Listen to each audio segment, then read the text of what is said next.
This is VIVO T1 Pro, and today I would like to share the top 5 pro tips and features for this device. So firstly, I will show how you can set up and use the fingerprint recognition as your screen lock or lock screen. Yeah, it should be the screen lock method. So launch settings, then go for security, tap at the fingerprint, then choose what backup screen lock method you would like to go for and set it up.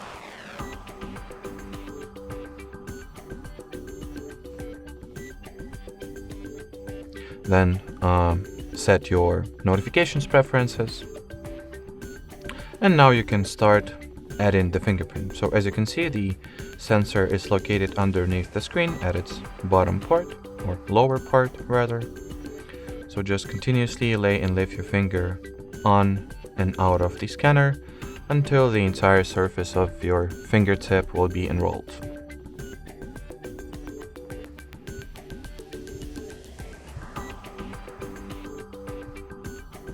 So my fingerprint was successfully added, so let's try using it to unlock the screen and see how fast and reliable it is. Yep, so the unlock process takes under a second, I would say, so the scanner works pretty swiftly, and obviously it will not work with any other fingerprints of mine, so it's secure as well. So moving on, the next option I wanted to show you can find at the display category of settings. The tweak name is refresh rate, and it basically is responsible for the animation and motion smoothness of all the visuals you have.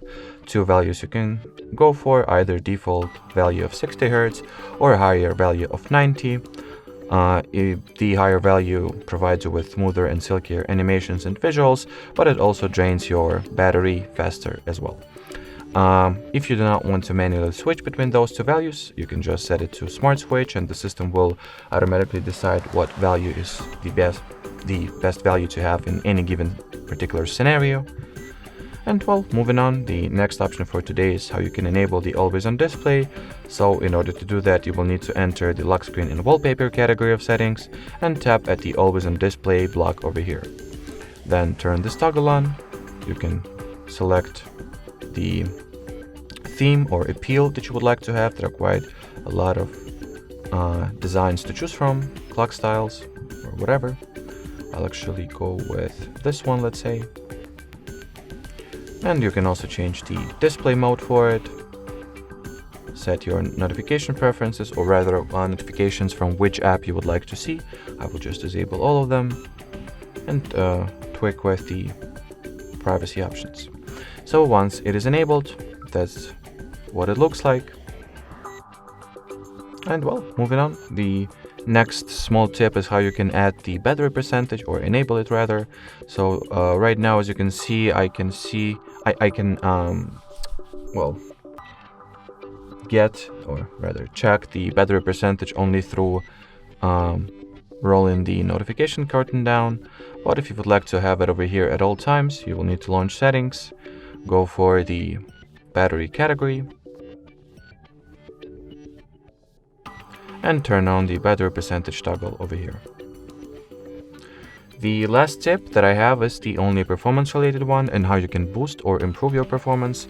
In order to do that, you will need to open the RAM and storage space category of settings, then go for the RAM and turn on the extended RAM toggle. So what this feature does, it occupies 2 GB of internal storage, or ROM, and uses it as kind of virtual random access memory, adding 2 extra gigabytes, allowing you to multitask better, allowing you to have more things going on at the same time without slowing your system down, and well, just overall boosting the system performance. Alrighty, so that will be it for this video. If you found it helpful or interesting at the very least, do not forget to leave your like. You can also write some comment if you want to, and subscribe to our channel. Bye bye.